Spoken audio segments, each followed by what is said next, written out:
नीरू के साथ रहता था। पति पत्नी दोनों ही नौकरी करते थे। एक दिन तेजस गांव अपनी माँ के पास फोन करता है।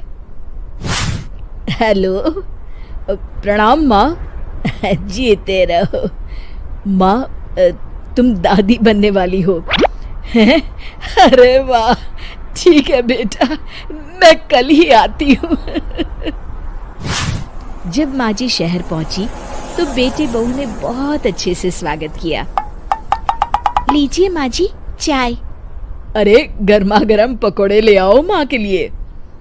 नीरू रसोई में गई और 2 मिनट में ही पकोड़े ले आई। जी ये लीजिए। बहू जादू से बनाए हैं क्या? अभी तो रसोई में गई थी। यम्मी। माँ जी, शीला रसोई में पकोड़े तल रही है, मैं बस लेकर आई। हे भगवान, मेरा धर्म भ्रष्ट कर दिया तूने। अब तो गंगा जल से शुद्धिकरण करना होगा। दूसरे दिन, माँ जी मैंने नाश्ता बना दिया है, ऑफिस जा रही हूँ। पर अभी तो घर का सारा काम पड़ा है। शीला आती ही होगी, झाड़ू पोछा बर्तन कपड़े वो सब कर लेगी। हमारे जमाने में घर का सारा काम हम ही करते थे। जी माँ जी, आप बहुत होशियार हैं, मैं घर ऑफिस दोनों नहीं संभाल पाती। तो जरूरत क्या है घर से बाहर जाकर चाकरी करने की? वैसे भी घर का काम खुद करने से घर में बरकत आती है, समझी? पर माँ जी।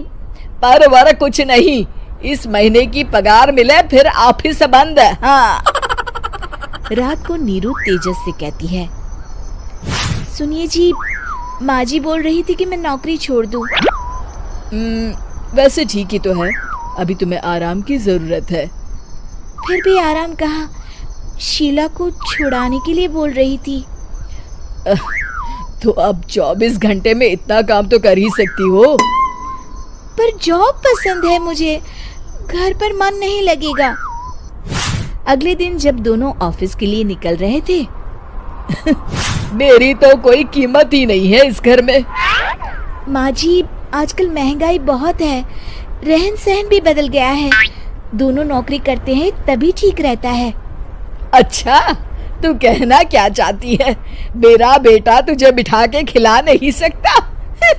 तू ही इस घर का खर्च चला रही है, हैं? नहीं माँ जी, मेरा वो मतलब नहीं था।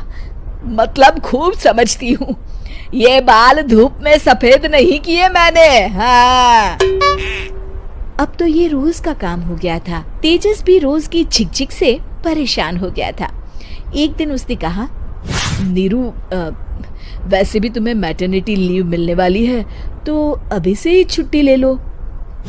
पर क्या, मेरी सैलरी अच्छी खासी है। आखिर नीरू ने रिजाइन कर दिया। जब बच्चा हुआ तो घर में सब बहुत खुश हुए। कुछ दिनों बाद तेजस फाइल देख रहा था। क्या हुआ तेजस, कुछ परेशान लग रहे हो? अब हाँ, वो हमारी जितनी सेविंग्स थी वो तो हॉस्पिटल में और छठी के फंक्शन में खत्म हो गई है नीरू। और अभी वैसे मंदी चल रही है तो मैं बोल रही थी कल मुन्ना को हेपेटाइटिस का टीका लगवाना है। नीरू, क्या पोस्टपोन नहीं कर सकते? नहीं जी, बिल्कुल नहीं। अब तेजस को समझ में आ रहा था कि उससे गलती हुई है। पैसों की कमी का असर घर के माहौल पर भी पड़ रहा था। अगले दिन, बेटा मेरा चश्मा और ये दवाइयाँ ले आना, पर्चा देते हुए माँ जी ने कहा। जी। तेजस, मुन्ना के लिए दूध का डिब्बा और डायपर भी ले आना, और ये किराने के सामान की लिस्ट है, इसे भी लाना है। तेजस गुस्से में लिस्ट मरोड़कर फेंकता है और चिल्लाता है, पैसे क्या पेड़ पर उगते हैं? ये ले आना, वो ले आना।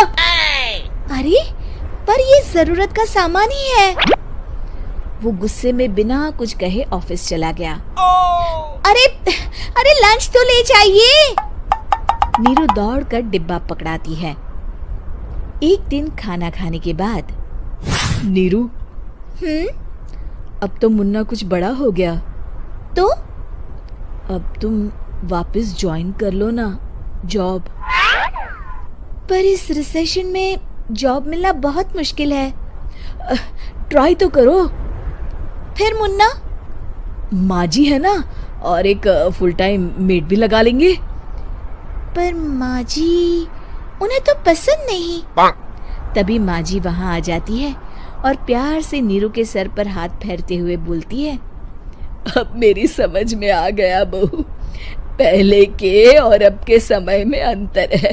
तुम काम शुरू करो, मुन्ना की जिम्मेदारी मेरी।